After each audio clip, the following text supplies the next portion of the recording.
Ya pemirsa, terima kasih Anda masih tetap siap bersama kami di Seputar Aceh dan kita berada di segmen akhir.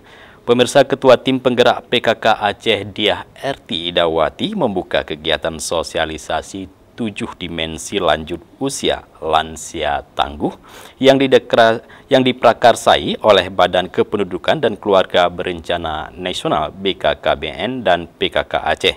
Kegiatan dilakukan sebagai upaya peningkatan kesejahteraan dan kebahagiaan para lanjut usia dalam sebuah keluarga. Ketua Tim Penggerak PKK Aceh, Diah Erti Idawati mengatakan, pemberdayaan lansia dalam keluarga merupakan hal penting yang harus diperhatikan agar kelompok sepuh itu mampu menjalani usia senja dengan sikap positif.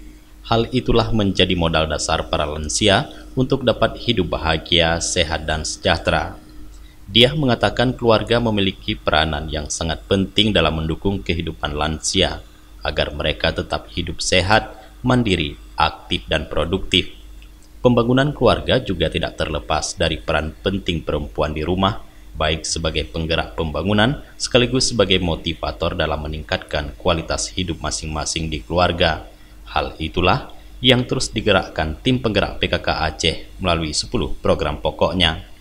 Sementara itu, Kepala Perwakilan Badan Kependudukan dan Keluarga Berencana Nasional BKKBN Aceh, Sahidal Kastri menyebutkan ada 7 dimensi lansia tangguh yang perlu diketahui para keluarga dalam merawat lansia, yakni dimensi spiritual, sosial, emosional, fisik, intelektual, profesional, dan vokasional, serta lingkungan.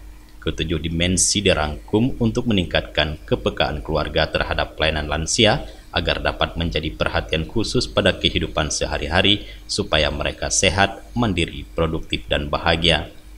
Berdasarkan hasil pendataan keluarga tahun 2021, Indeks Pembangunan Keluarga atau BANGA Aceh berhasil menduduki posisi di atas rata-rata nasional dan menempati posisi tertinggi di antara provinsi lain di Indonesia.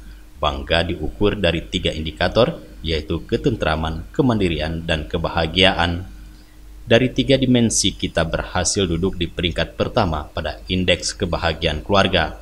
Walau dimensi kemandirian masih kurang, tapi secara keseluruhan dimensi Aceh mencapai 60,43%. Dari Banda Aceh, Tim Liputan Aceh TV melaporkan.